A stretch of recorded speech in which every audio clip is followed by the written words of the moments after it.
Show में आपका बहुत बहुत स्वागत है। आपके साथ मैं हूं संतोष गंगवार। मोकामा के नौरंगा गांव में कल शाम ताबड़तोड़ फायरिंग की घटना को ने साल 2005 से पहले वाले व्यवहार की याद दिलाती है। पूर्व विधायक अनंत सिंह और सोनू मोनू गैंग के बीच करीब 100 राउंड फायरिंग हुई है। इस घटना ने न सिर्फ बिहार का बल्कि पूरे देश का ध्यान खींचा है। ग्रामीणों की माने तो शाम 4:30 बजे पूर्व विधायक नौरंगा जलालपुर गांव पहुंचे थे, जिसके बाद गोलियां चलनी शुरू हो गई। अनंत सिंह का कहना है कि सोनू मोनू गैंग के लोग इलाके के लोगों को परेशान करते हैं। वो समझौता कराने गए थे, लेकिन सोनू मोनू पक्ष ने गोली चला दी। हालांकि अनंत सिंह का दावा है कि वो फायरिंग वाली जगह से थोड़ी सी दूरी पर थे, लेकिन सोनू मोनू के पिता ने आरोप लगाया है कि पूर्व विधायक खुद फायरिंग कर रहे थे। वहीं ग्रामीण एसपी का कहना है कि पैसों के लेन देन को लेकर सोनू मोनू का हेमजा गांव के मुकेश सिंह से विवाद था। इस विवाद में सोनू मोनू ने मुकेश सिंह के घर पर ताला लगा दिया।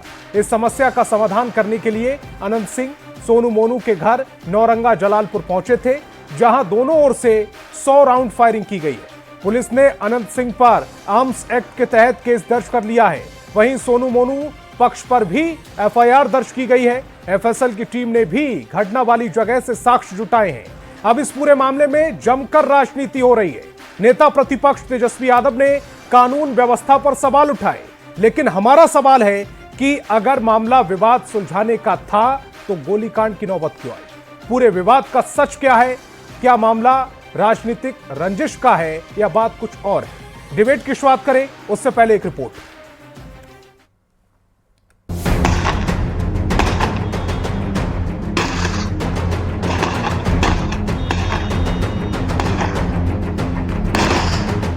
बुधवार की शाम बिहार का मोकामा गोलियों की तड़तड़ाहट से दहल उठा। मोकामा के नौरंगा गांव में धाएं धाएं चलती गोलियों ने 2005 से पहले के बिहार की याद दिलाती। पूर्व बाहुबली विधायक अनंत सिंह और सोनू मोनू गैंग के बीच इस गोलीबारी ने बिहार ही नहीं बल्कि पूरे देश का ध्यान खींचा है। एक तरफ गोलीबारी के आरोपी सोनू मोनू के गांव नौरंगा जलालपुर गांव पहुंचकर टेक्निकल और एफएसएल की टीम ने साक्ष्य जुटाए हैं।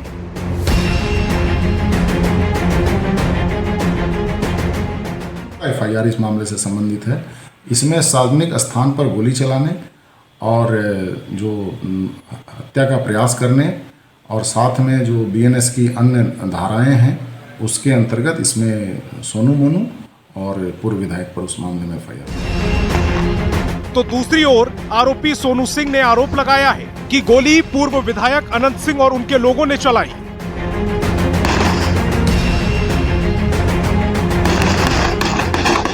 विधायक जी जबरन बाहुबली का परिचय देते हुए आनन फानन में न अच्छा देखे न बुरा देखे हमारे घर पे आ गए। करीब 10 लग्जरी गाड़ी से और बहुत सारे राइफल डंडा पिस्तौल था और उनकी मंशा थी कि इसको आज खत्म कर देना है। वहीं पूर्व विधायक अनंत सिंह का कहना है कि सोनू मोनू गैंग के लोग इलाके के लोगों को परेशान करते हैं। वो समझौता कराने गए थे, लेकिन उन लोगों ने गोली चला दी। चोर है, पॉकेटमार है, किडनैपर है। जितना केस है देखिएगा, कुल किडनैप का हाल किडनैप पहले पकड़ा गया था, हाल जेल से छूट के आया है। ये सोनू मोनू, हाँ जी। वो बाबुओं गिन लीजिए, तीनों क्या काम करता है। मोकामा के नौरंगा जलालपुर गांव में हुई गोलीबारी ने जहां एक और 2005 से पहले वाले व्यवहार की याद ताजा कर दी, तो दूसरी ओर विपक्ष को सरकार पर निशाना साधने का मौका दे दिया। जी बाहर निकले, चीजों को देखें और इस पे घटना पर जो क्या उनका वक्तव्य है, क्या स्टैंड है, वो बोले। आखिर खुले आम अपराधी 200 राउंड चलने के बाद भी वो लोग क्यों बाहर घूम रहा है और इंटरव्यू दिया जा रहा है? तो ये तो बहुत ही, जितनी निंदा की जाए वो कम है। अनंत सिंह और सोनू मोनू गैंग के बीच हुई गोलीबारी का सच क्या है, ये तो जांच के बाद ही तय हो पाएगा। फिलहाल पूरे बिहार में शूटआउट की चर्चा है। न्यूज़ 18 के लिए पटना से संजय कुमार और बाढ़ से अनुरुद्ध के साथ ब्यूरो रिपोर्ट। तो डिबेट की शुरुआत करें उससे पहले आज के सवालों पर आते हैं। आज बहस बिहार की में हम पूछने वाले हैं, अनंत सिंह और सोनू मोनू गैंग का आखिरकार सच क्या है? इस पूरे विवाद का सच क्या है? क्या वर्चस्व की लड़ाई में ये गोलियां चली हैं? 100 राउंड फायरिंग, जिम्मेदार कौन है इसके लिए? राजनीतिक रंजिश गोलीकांड की असल वजह है क्या? कानून टूटा लेकिन कार्रवाई कब तक होगी? डिबेट की शुरुआत करें उससे पहले मेहमानों से आपका परिचय कराएं, लेकिन सवाल एक बार फिर आपकी स्क्रीन पर है। अनंत सिंह और सोनू मोनू गैंग के बीच में जो विवाद हुआ है उसका सच क्या वर्चस्व की लड़ाई में गोलियां चली हैं? सवाल यह भी कि 100 राउंड फायरिंग हुई, जिम्मेदार कौन है? और सवाल यह भी कि राजनीतिक रंजिश गोलीकांड की कहीं वजह तो नहीं है? इस पूरे विवाद में कानून टूटा है लेकिन कार्रवाई कब होगी?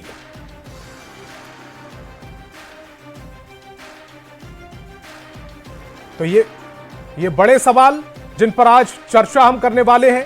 100 राउंड फायरिंग हुई है, इस पूरी जो फायरिंग हुई है उस पूरे घटनाक्रम के लिए जिम्मेदार कौन है? राजनीतिक रंजिश गोलीकांड की कहीं वजह तो नहीं है? सवाल यह भी कि कानून टूटा है लेकिन कार्रवाई जिस तरह की होनी चाहिए थी उतनी संतुष्ट कार्रवाई क्या हुई है? डिबेट की शुरुआत करें उससे पहले मेहमानों से भी आपका परिचय करा देते हैं। सत्ता पक्ष से हमारे साथ जेडीयू प्रवक्ता मनीष कुमार और एलजेपी रामविलास के प्रवक्ता धीरेन्द्र कुमार मुन्ना जी जुड़ रहे हैं। तो वहीं विपक्ष से आरजेडी प्रवक्ता एजाज अहमद और कांग्रेस प्रवक्ता ज्ञान रंजन जी हमें ज्वाइन कर चुके हैं। सभी मेहमानों का बहुत बहुत स्वागत। मेरा पहला सवाल जेडीयू प्रवक्ता मनीष कुमार जी आपसे है। 2025 में 2005 वाले बिहार की तस्वीरें दिखाई दे रही, मोकामा की घटना किसका फेलियर है?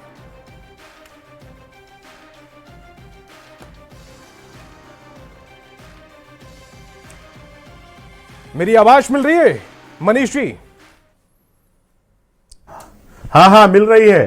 मेरा सवाल है आपसे, 2025 में 2005 वाली तस्वीरें नजर आई हैं, मोकामा की जो घटना है वो फेलियर किसका है?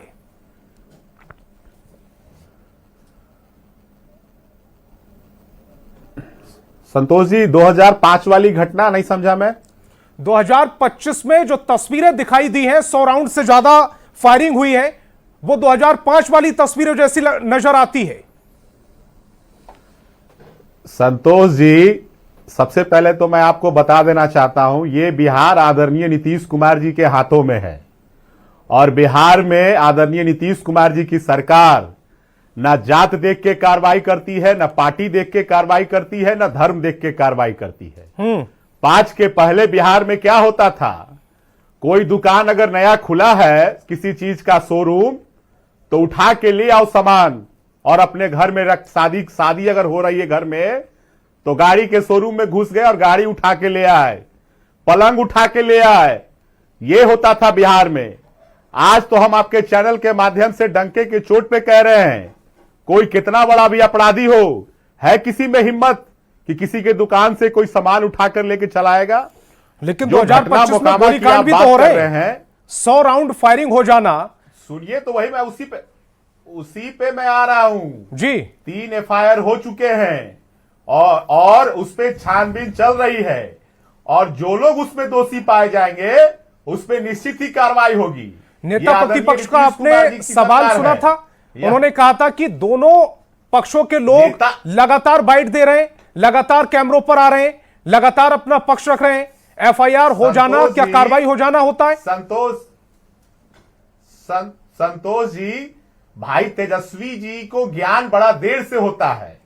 जिसके बारे में आज वो अपराधी कह रहे थे, लगता है 20 के चुनाव में वोट मांगने किसके लिए गए थे उन्हें जानकारी है या भूल गए, मुझे नहीं पता।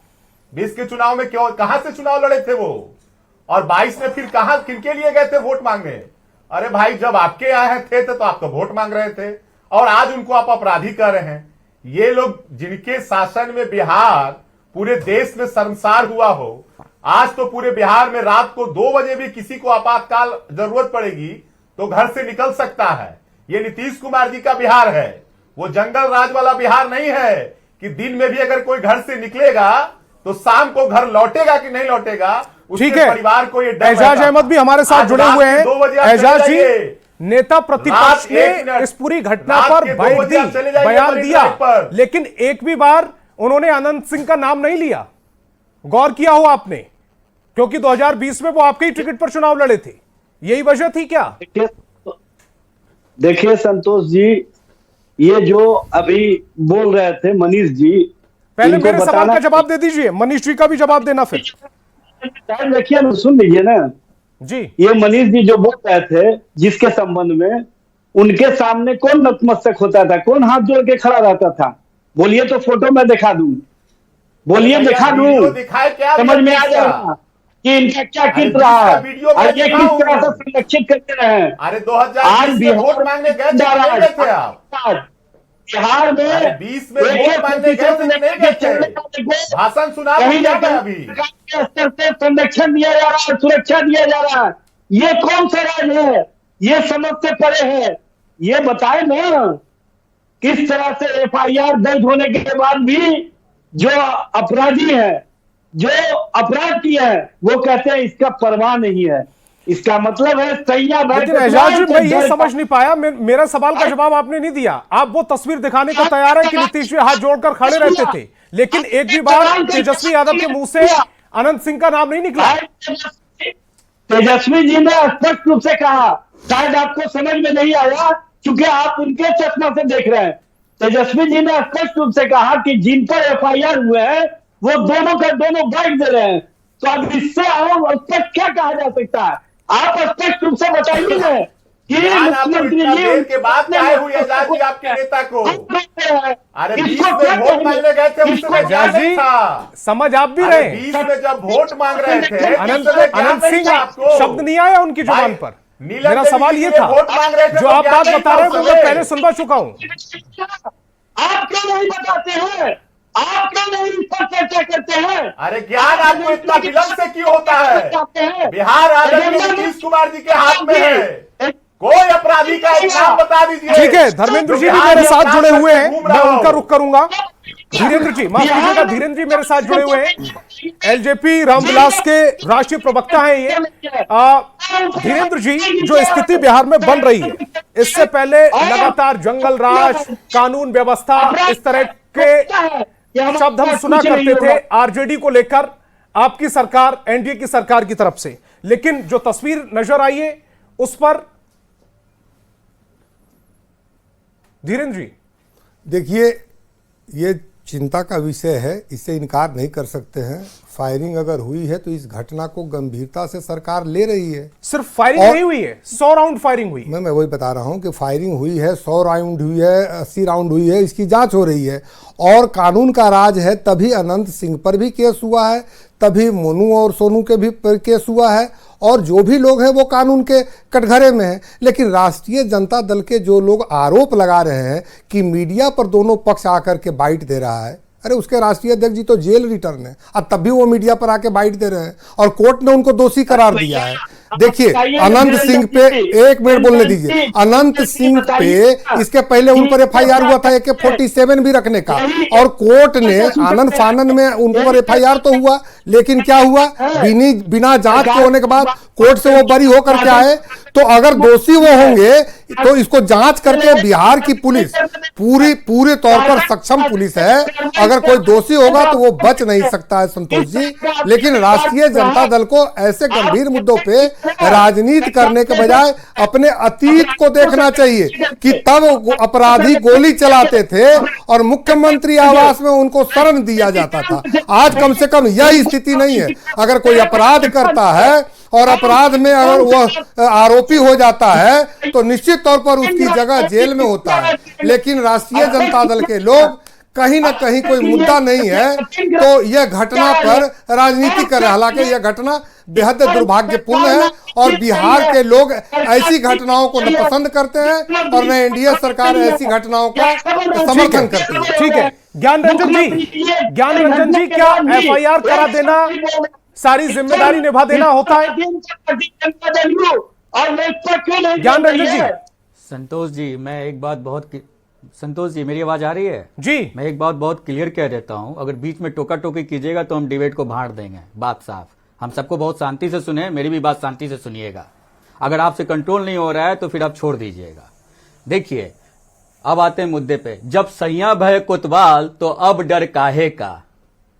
यहां पे यही है, जब प्रदेश के मुखिया ही कानून बदल के जो जेल में है उनको निकालने के काम करते हैं तो अपराधियों को तो मनोबल मिलेगा नहीं। अपराधी कोई भी हो, किसी भी जात का हो, किसी भी धर्म का हो, अगर वो अपराधी करता है तो अपराधी है।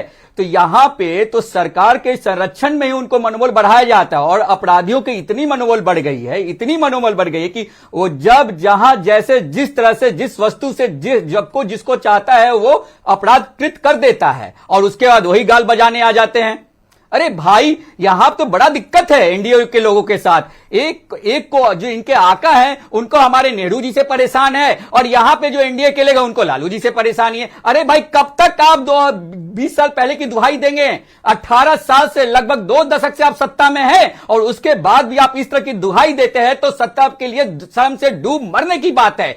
तीसरी से सबसे बड़ी बात संतोष जी मैं आपको बताना चाहता हूं, जो आज ये चीजें हुई, जिस तरह से ग्रामीण एसपी ने कहा कि उनके सरकारी कामों में भी बाधा पहुंचाया गया, वो सारे के सारे सच सामने हैं। तो आप एफआईआर करके सिर्फ हाथ झाड़ना चाह रहे हैं? अरे सामने अवेलेबल है भाई, पकड़िए।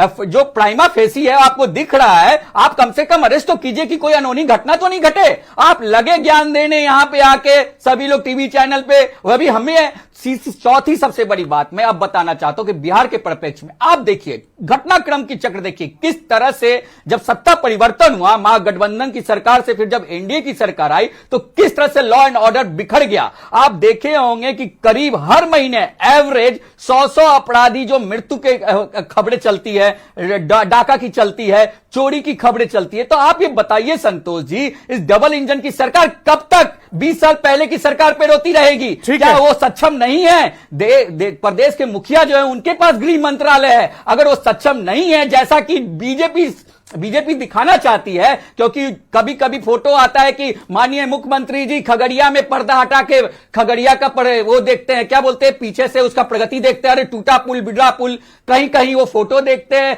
कहीं कहीं उनको माइक को म्यूट करा दिया जाता है। तो मतलब क्या बीजेपी बिल्कुल हाईजेक कर लिया है, अपने हिसाब से काम चला रहा है? इस मुद्दे पे किसी भी बीजेपी गवर्नमेंट की क्यों नहीं स्टेटमेंट आई सरकार की? ये बताइए कि कब माननीय मुख्यमंत्री जी जब 100 रन जो गोलियां चली है उसके लिए अभी भी वो सीरियस नहीं है? मतलब वो क्या चाहते? बिहार पटना से कितना दूर है? पटना जिला में पड़ता है। जब पटना जिला के आसपास 100 गोलियां चलती है, उसके बाद संज्ञान नहीं लेते, तो बहुत दुखद है। हम बिहार वासियों को 2025 में दिखा देंगे इन लोगों को। ठीक है धीरेन्द्र जी। हाँ संतोष जी बोलिए। कांग्रेस के प्रवक्ता को मैं गंभीरता से सुन रहा था। 2005 के पहले की बिहार की जब चर्चा होती है तो उस पर ये क्यों नहीं जाना चाहते हैं? उस समय भी इनकी ही सरकार समर्थन से चल रही थी, और जितनी भी घटनाएं हो रही थी, नरसंहार हो रहे थे, सभी में मौन ये लोग थे। तो जो भी घटना घटी है राजद का शासन काल में, उसके लिए जितना राष्ट्रीय जनता दल जिम्मेवार है, उससे कहीं ज्यादा जिम्मेवार कांग्रेस पार्टी है। उस समय जब बड़े बड़े नरसंहार होते थे तो इनके गृह मंत्री उस समय हुआ करते थे एसपी चौहान। उनका सवाल ये है कि 20 साल पहले क्यों चले जाते हैं? 20 साल में व्यवस्थाएं क्यों नहीं सुधरी?